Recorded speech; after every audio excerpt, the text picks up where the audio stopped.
تو ملک ریاض صاحب اگر یہ پول کھول دینا تو یہ کوئی 500-700 بیوروکریٹ اور یہ سیاستدان اور یہ اسٹیبلشمنٹ کے لوگ یہ سارے بیچ میں آ جائیں گے. کم سے کم قوم کو پتہ تو چل جائے گا کہ کون کون کھاؤ ہے اور کس کس نے پاکستان کو لوٹنے کے لیے یہ گیم کی ہے. ملک ریاض کے پاس واقعی بڑے راز ہیں. ملک ریاض وہ راز بتا سکتا ہے لیکن وہ بتا نہیں رہا, اور وہ یہ کہہ رہا ہے میں نے کم کر دو, کیونکہ پاکستان میں بھی ملک ریاض نے کام کیا ہے اور یہاں پہ جو رکاوٹ آئی ہے اس کو چاہے پیسے دے کے جو بھی کر کے تلک لگا کے کچھ بھی کر کے اس نے عبور کیا ہے, اور اب وہ پاکستان سے باہر بھی دبئی میں پروجیکٹ کر رہا ہے. پرابلم کیا آ رہی ہے؟ نمبر ایک, سونے کا انڈا دینے والی مرغی پاکستان کے قبضے سے باہر چلی گئی ہے. بہت سارے لوگ جنہیں سونے کا انڈا کھانے کا شوق تھا وہ مرغی اب دبئی میں چلی گئی, اب وہاں پہ انڈے دے رہی ہے, لہٰذا وہاں پہ جا کے ان کو نوکریاں نہیں مل سکتی, وہاں پہ جا کے یہ کاروبار نہیں کر سکتے, وہاں پہ جا کے ملک ریاض کو بلیک میل نہیں کر سکتے, وہاں پہ جا کے اس سے پیسے نہیں اینٹ سکتے. نمبر ایک یہ ہے. نمبر دو, پرابلم ایک اور ہے. ملک ریاض کیونکہ پاکستان کا سب سے بڑا پروجیکٹ کر رہا تھا اور پاکستان کے اندر اس وقت لوگوں کا اعتماد ختم ہو رہا ہے, تو جتنے بھی انویسٹرز ہوتے ہیں ان میں بڑی تعداد ان انویسٹرز کی ہوتی ہے جو اوورسیز ہوتے ہیں. یعنی اوورسیز پاکستانی بہت بڑی مقدار میں پیسہ ڈالتے ہیں ریئل اسٹیٹ کے بزنس میں. یہ پوری دنیا میں ڈالتے ہیں لیکن زیادہ پیسہ وہ پاکستان میں لے آتے تھے. یہ نہیں انہیں بتایا جاتا تھا کہ یہ نئی سوسائٹی لانچ ہو رہی ہے یا اس کا نیا بلاک آ رہا ہے, اس وقت پلاٹ کی قیمت یہ ہے, 2-3 سال میں یہ پلاٹ کی قیمت دگنی ہے, اس سے اوپر چلی جائے گی. تو اوورسیز پاکستانی اپنا ایکسٹرا پیسہ منتقل کر دیتے تھے پاکستان میں اور یہ پلاٹس یا ان کی فائلیں خرید لیتے تھے. بعد میں وہ قیمت بڑھتی تھی تو وہ جو اوورسیز پاکستانی ہے بعض اوقات انہیں فائدہ ہوتا تھا, بعض اوقات کئی سوسائٹیاں ان کو دھوکہ بھی دے دیتی تھیں. وہ بیچارے پلاٹوں کے پیچھے پیچھے بھاگتے رہتے تھے, فائلیں لے کے خوار بھی ہوتے رہتے تھے, اور بعض اوقات جو ہے, اور ڈیفینیٹلی یہ فائدہ جو ہے وہ جو ریئل اسٹیٹ کا بزنس کرنے والے لوگ ہیں ان کو یہ فائدہ ہوتا تھا. اور پیسہ کیونکہ پاکستان میں آتا تھا تو جب ٹیکس کلیکشن ہوتی تھی وہ پیسہ پاکستان میں بھی آ جاتا تھا. یہ ڈی ایچ اے بھی ہے, یہ بحریہ بھی ہے, یہ علیم خان کی سوسائٹی بھی ہے, یہ اور بہت ساری سوسائٹیز ہیں. یہ پاکستان میں تو درجنوں سوسائٹیز ہیں, لیکن جو سب سے بڑا جائنٹ تھا اس کا وہ کون تھا؟ وہ ملک ریاض تھا. اب ملک ریاض نے دبئی میں ایک پروجیکٹ شروع کیا ہے. دبئی پراپرٹی کے نقطہ نظر سے دنیا کی سب سے بڑی مارکیٹ بن چکا ہے, اور ملک ریاض نے یہ پروجیکٹ صرف دبئی میں نہیں کرنا. میں آپ کو یہ بھی بتا دیتا ہوں کہ مزید کچھ ملکوں کے ملک ریاض کو دورے کروائے گئے ہیں اور وہاں کی حکومتوں نے باقاعدہ ملک ریاض کو کہا کہ اتنے بھی پروجیکٹ کر لو. ایک تو ملک ریاض کے پاس ایکسپرٹیز ہے اس معاملے میں, دوسرا ان کے پاس کانٹیکٹس ہیں. اوورسیز پاکستانی جو ہے نا وہ ملک ریاض پہ اس لیے بھروسہ کر لیتے ہیں کہ انہوں نے وہاں سے پیسہ بنایا ہوا ہے کئی لوگوں نے. اب معاملہ یہ ہے کہ ملک ریاض نے اگر باہر پروجیکٹ شروع کر دیے تو پاکستان کے اندر جو ریئل اسٹیٹ کا بزنس ہے اس کو دھچکا لگے گا. یعنی ڈی ایچ اے کو دھچکا لگ سکتا ہے, علیم خان کی سوسائٹی کو دھچکا لگ سکتا ہے, اور جو سینکڑوں سوسائٹی ہیں ان کو دھچکا لگ سکتا ہے. ان میں زیادہ تر لوگ جو ہے وہ حکومت کے ساتھ شامل ہیں اور حکومت کے ساتھ ان کے اچھے تعلقات ہیں. لہذا پاکستان کا ریئل اسٹیٹ نیچے جائے گا اگر ملک ریاض نے اوورسیز پاکستانیوں کے پیسے کا رخ دبئی کی طرف موڑ دیا تو. اب دبئی کے اندر لوگوں کو جو پرابلم پاکستان میں آتے تھے لا اینڈ آرڈر کے یا دیگر مسائل آتے تھے کہ زمین کا قبضہ نہیں مل رہا یا یہ پروجیکٹ پتہ نہیں بننا یا نہیں بننا, یہ والی کنفیوژن تو دور ہو جائے گی. نمبر ایک. نمبر دو, ملک ریاض کے ساتھ ان کے پہلے ہی کانٹیکٹس ہیں تو وہ اپنا پیسہ وہاں پہ دبئی میں منتقل کریں گے. اب اس کا فائدہ کس کو ہوگا؟ دبئی کو ہوگا, ملک ریاض کو ہوگا. اس کا نقصان کسے ہوگا؟ پاکستان کے اندر جو ریئل اسٹیٹ کا کاروبار کرنے والے, چاہے وہ ادارے, چاہے وہ انڈیویجولز ہیں, چاہے وہ بورڈ بنے ہوئے ہیں, چاہے وہ کمپنیز ہیں, یہ ان کو نقصان ہوگا پاکستان میں. لہذا انہیں دو چیزیں سمجھ آ گئی ہیں. ایک تو سونے کا انڈا دینے والی مرغی ہمارے ہاتھ سے نکل کے گلف میں چلی گئی ہے, اور ایک ضد کے چکر میں گئی ہے نا. یہ اس سے چاہ رہے تھے کہ گواہی لے لیں عمران خان کے خلاف. نے کہا جی میں نہیں دیتا, میں نے ماضی میں کسی کے خلاف نہیں دی تو میں اب کیوں دوں, لہذا میں نہیں دیتا, وہ نکل لیے. اب یہ ضد جو ہے وہ سونے کی مرغی جو ہے انڈا دینے والی وہ تو چلی گئی پاکستان سے باہر. اب دوسرا معاملہ یہ ہے کہ ساتھ میں وہ اپنے انویسٹرز بھی لے گئی. اب جو باقی انڈے بچے ہوں گے یا جو انویسٹمنٹ ہوگی وہ ساری وہ دبئی کی طرف لے جائے گا.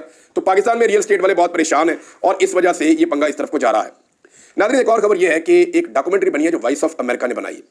وائس آف امریکہ نے جو ڈاکومنٹری بنائی ہے اس میں کچھ انکشافات ہیں جو میں آپ کے سامنے رکھ دیتا ہوں. وائس آف امریکہ نے تحقیقاتی رپورٹ بنائی جس میں انہوں نے یہ بتایا کہ ڈی چوک میں گولی چلی تھی. نہ صرف گولی چلی تھی بلکہ لوگوں کو گولیاں لگی ہیں اور وہاں قتل عام ہوا ہے. حکومت اس چیز سے ہمیشہ بھاگتی رہی ہے اور کبھی بھی اس کے بارے میں بات نہیں کر رہی.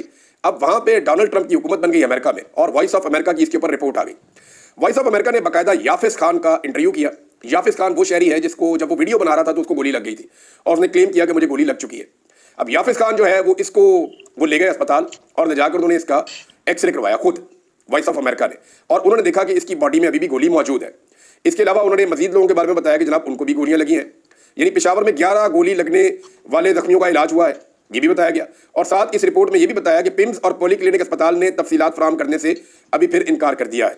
تو یہ وائس آف امریکہ کی رپورٹ جو ہے یہ بڑی امپورٹنٹ ہے. اس وقت عالمی سطح پہ گواہیاں پہلے بھی آ رہی تھیں, ابھی بھی گواہیاں آ رہی ہے, اور ٹرمپ جو ہے وہ واقعی بہت گرمی کے ساتھ آیا ہے. اور ٹرمپ کی جو ساری توجہ ہے وہ اس بات کے اوپر ہے کہ اس نے ڈیپ اسٹیٹ کو یا اسٹیبلشمنٹ کو شکست کیسے دینی ہے.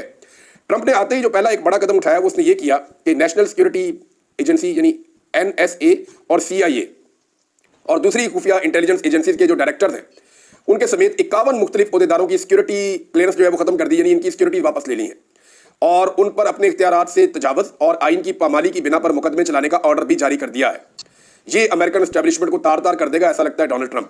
اور امریکن اسٹیبلشمنٹ کے اوپر اس نے اٹیک کر دیا ہے. امریکن اسٹیبلشمنٹ دنیا کی سب سے طاقتور اسٹیبلشمنٹ ہے. وہ ڈونلڈ ٹرمپ سے الیکشن ہاری ہے, اور الیکشن ہارنے کے بعد انہیں اب پاکستان میں اسٹیبلشمنٹ نے عمران خان کو کیوں نہیں جیتنے دیا؟ کبھی آپ نے سوچا ہے؟ یہی خدشات پاکستان کی اسٹیبلشمنٹ کے بھی تھے. ڈونلڈ ٹرمپ امریکن اسٹیبلشمنٹ کو باندھ رہا ہے, امریکن اسٹیبلشمنٹ کو قانون کے دائرے میں لا رہا ہے, امریکن اسٹیبلشمنٹ کے خلاف قانونی کارروائی کر رہا ہے, اور ان کی موج مستی ختم کر رہا ہے اقتدار میں آنے کے بعد, کیونکہ اس نے اسٹیبلشمنٹ کو شکست دی ہے ان انتخابات میں. اب اسی طرح سے پاکستان کی اسٹیبلشمنٹ کو ڈر تھا کہ اگر عمران خان نے ہمیں شکست دے دی اور وہ اقتدار میں آ گیا, شکست تو عمران خان نے دے دی, لوگوں نے لائنوں میں لگ کر ووٹ ڈالے, اور لوگوں نے اینٹی اسٹیبلشمنٹ بیانیے پر ووٹ ڈالے, اور عمران خان صاحب کو اکثریت دی, 2 تہائی اکثریت سے بھی زیادہ دی. اب عمران خان صاحب کو حکومت میں آنا چاہیے تھا, لیکن پاکستان کی اسٹیبلشمنٹ کو بھی اسی چیز کا ڈر تھا کہ اگر عمران خان اقتدار میں آئے گا تو ہمارا جو گرپ ہے, جو کنٹرول ہے پاکستان کے اوپر, وہ ختم ہو جائے گا, اور عمران خان صاحب ایسے اقدامات کریں گے جن سے اسٹیبلشمنٹ کی پہلے جیسی وقت نہیں رہے گی. اب ناظرین ایک اور آپ کو خبر میں سناتا ہوں, عجیب و غریب خبر ہے. پاکستانی عجیب کام کر رہے ہیں کہ لاپتہ جو افراد کا کمیشن ہے اس کے اندر جناب تعینات کر دیا گیا ہے 85 سالہ بزرگ جسٹس ریٹائر فقیر محمد کھوکھر صاحب کو. اب آپ اندازہ کریں, لاپتہ افراد کا کمیشن ہے, بلوچستان سے لے کر آزاد کشمیر تک, خیبر پختونخوا سے لے کر پنجاب اور اسلام آباد تک, ایون سندھ میں بھی. پاکستان کا کوئی ایسا علاقہ نہیں ہے جہاں پہ لوگوں کو لاپتہ نہ کیا جاتا ہو. جبری گمشدگیاں پاکستان میں ایک معمول بنتی چلی جا رہی ہیں, اور پاکستان کے ریاستی ادارے اس کو ایک ٹول کے طور پہ استعمال کر رہے ہیں کہ جبری طور پہ لاپتہ کرو بندے کو, اور کسی عدالت کے اندر انصاف نہیں ملتا, اس کے گھر والے ڈھونڈتے رہتے ہیں, اور اس کو بلیک میلنگ کے لیے استعمال کرتے ہیں, ایک ٹول کے طور پہ استعمال کرتے ہیں, لوگوں کو دبانے کے لیے, لوگوں کی آواز کو دبانے کے لیے, اور اختلاف رائے کو کچلنے کے لیے اس کو ایک ٹول کے طور پہ استعمال کیا جاتا ہے. اب 85 سالہ بزرگ کو لگا دیا گیا. میں آپ کو شرطیہ کہتا ہوں کہ یہ جو 85 سالہ بزرگ ہے یہ اکیلے اپنے گھر سے نکلے تو لاپتہ ہو جائے. اس عمر کے اندر تو بندے کو رستے یاد نہیں رہتے. ان کو آپ اندرون شہر لاہور میں لے جا کے چھوڑ دیں اور دیکھیں اپنے گھر پہنچ جاؤ, یہ بغیر کسی کی مدد کے اپنے گھر نہیں پہنچ سکتے. یہ اتنی بڑی تعداد میں لاپتہ افراد کو ان کے گھروں میں پہنچائیں گے. یہ پاکستان کی ریاست اس سے زیادہ بھٹا اور برا مذاق کر نہیں سکتی. عمران خان صاحب نے آج تعریف کی ہے ایمان مزاری صاحبہ کی, جو لاپتہ افراد کے لیے بہت کام کر رہی ہیں, بڑی کوشش کر رہی ہے. ان کی جتنی تعریف کی جائے کم ہے. اس طرح کے لوگوں کو لگائیں نا آپ, یعنی ایسے لوگوں کو لگائیں جو والنٹیئر کر سکیں اپنے آپ کو, جو درد دل کے ساتھ کام کر سکیں, جو قانون کو جانتے ہوں اور جو قانون کے مطابق آگے بڑھتے جائیں. بہت سارے اور لوگ ہیں, بے شمار لوگ ہیں, بہت ساری تنظیمیں ہیں جو اس کے اوپر کام کر رہی ہیں, بہت سارے ججز ہیں جو اس کے لیے آواز اٹھاتے رہے ہیں, جو حال ہی میں ریٹائر ہوئے ہیں, ان کو آپ لگا سکتے ہیں. لیکن اتنے بزرگ آدمی کو لگانے کے بعد ایکچولی یہ پیغام دیا گیا ہے کہ جناب ہم جو چاہے وہ کرتے رہیں, جس کو چاہے مرضی لاپتہ کرتے رہیں, اور جب کوئی ہم سے جواب مانگے گا تو جواب بھی نہیں ملنا. ایک اور خبر ہے, وہ یہ ہے ناظرین کہ پاکستان تحریک انصاف نے مذاکرات کے حوالے سے بڑا کیٹیگوریکلی کہہ دیا ہے کہ اب ہم چوتھا جو مذاکرات کا راؤنڈ ہے اس میں نہیں آئیں گے. اور اس کی وجہ پاکستان تحریک انصاف نے یہ بتائی ہے کہ اگر تو حکومت نے یہ حامی بھر لی کہ وہ جوڈیشل کمیشن بنانے جا رہی ہے اور اس پہ وہ بات کرنا چاہتے ہیں, تو پھر تو بیٹھیں گے اور بیٹھ کر بات کریں گے. لیکن 9 مئی کے حوالے سے اور 26 نومبر کے قتل عام کے حوالے سے اگر حکومت جوڈیشل کمیشن نہیں بناتی اور اس کی حامی نہیں بھرتی تو ہم چوتھے راؤنڈ میں مذاکرات کے نہیں بیٹھیں گے. یہ پاکستان تحریک انصاف نے کلیئرلی کہہ دیا ہے. جبکہ حکومت نے اس کے اوپر ٹائم مانگا. حکومت نے یہ کہا کہ جی ہم 28 جنوری تک آپ کو بتا دیں گے کہ ہم یہ جوڈیشل کمیشن بنا رہے ہیں یا نہیں بنا رہے. میری اطلاع کے مطابق جوڈیشل کمیشن تو نہیں بنائیں گے, کیونکہ رانا ثناء اللہ صاحب نے بڑا کلیئرلی یہ بتا دیا ہے کہ جناب اس کا مطلب تو یہ ہے کہ ہم گلے میں رسا ڈال کے پاکستانی اداروں کا وہ پاکستان تحریک انصاف کے ہاتھ میں پکڑا دیں کہ آپ ان کو جھٹکے مارو. تو ایک طرح سے یہ رانا ثناء اللہ صاحب کا اعتراف جرم بھی ہے کہ اگر جوڈیشل کمیشن بنا اس معاملے پہ, یہ جو 2 معاملات ہیں, اگر ان 2 معاملات کے اوپر جوڈیشل کمیشن بنا تو پھر اس میں پاکستان کے ادارے پھنس جائیں گے. ایک طرح سے یہ اعتراف جرم ہے کہ پاکستان کے اداروں نے 9 مئی اور 26 نومبر کیا ہے, اور اگر جوڈیشل کمیشن بنا تو اس کا مطلب یہ ہوگا کہ پاکستانی ادارے پھنس جائیں گے اور پاکستان تحریک انصاف کا موقف درست ثابت ہو جائے گا, لہٰذا ہم یہ کر نہیں سکتے. ناظرین عادل بزوئی والا جو کیس ہے وہ بڑا دلچسپ رخ اختیار کر گیا ہے. پاکستان تحریک انصاف نے یہ کلیم کیا ہے, عمر ایوب صاحب بھی یہ کہہ رہے تھے کہ نواز شریف اور شہباز شریف دونوں کی سیٹیں جا سکتی ہیں عادل بزوئی کے کیس میں. معاملہ یہ ہے کہ جو جعلی حلف نامہ دیا گیا ہے عادل بزوئی کا, جعلی ایفیڈیوٹ, اس میں عادل بزوئی نے کیس کر دیا ہے, اور سپریم کورٹ آف پاکستان نے الیکشن کمیشن کو یہ باقاعدہ کہا ہے کہ جج, جیوری اور پروسیکیوشن کا کردار آپ ادا نہیں کر سکتے. اس سے پہلے بھی آپ کو یاد ہوگا قاضی فائز عیسیٰ کے دور میں باقاعدہ یہ آبزرویشن آئی تھی سپریم کورٹ آف پاکستان کی, جس میں سپریم کورٹ آف پاکستان نے بار بار یہ کہا تھا کہ الیکشن کمیشن تو ایسا لگتا ہے کہ ایک پارٹی ہے, یعنی وہ جو مخصوص نشستوں والا کیس ہے اس میں الیکشن کمیشن ایسا نہیں لگتا کہ وہ ایک نیوٹرل ایک باڈی ہے کہ کسی کو بھی مخصوص نشستیں جائیں سپریم کورٹ یہ فیصلہ کر دے. نہیں, الیکشن کمیشن تو وہاں پہ ایک پارٹی بنا ہوا تھا کہ نہیں, ہر حال میں نے پی ڈی ایم کی جماعتوں کو اور اسٹیبلشمنٹ کی مرضی اور منشا کے مطابق میں نے مخصوص نشستیں دینی ہے, میں نے پاکستان تحریک انصاف کو اس کی مخصوص نشستیں نہیں دینی ہے.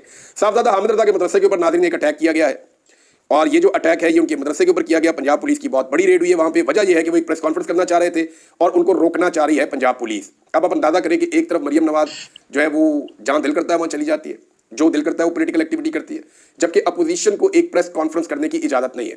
عمران خان کے دور میں اپوزیشن نہ صرف پریس کانفرنس کرتی تھی بلکہ ان کو بھرپور کوریج ملتی تھی، بلکہ وہ جہاں دل کرتا تھا جلسہ جلوس کرتے تھے، جہاں دل کرتا تھا اپنی پولیٹیکل ایکٹیویٹیز کرتے تھے۔ لیکن عمران خان کی پارٹی کو مریم نواز کی حکومت نے پولیس کے ذریعے سے پوری طرح سے کچلنے کی کوشش کی ہے، اور وہی کیا جو اسٹیبلشمنٹ نے انہیں کہا، یعنی جوتے پالش کرنے کا انہوں نے ریکارڈ قائم کیا ہے۔ مریم نواز نے ایک اور بڑی لمبی چھوڑ دی، انہوں نے کہا جی 130 سال کا ریکارڈ میں نے توڑ دیا ہے۔ وجہ یہ انہوں نے کہا کہ مریم آباد کے لوگوں نے کہا مجھے، کیوں مریم آباد جو ہے وہ اقلیتی لوگوں کی ایک علاقہ ہے، تو انہوں نے کہا جی مریم آباد کے لوگوں نے کہا کہ 130 سال کے بعد ہمیں کوئی حکمران ملا ہے۔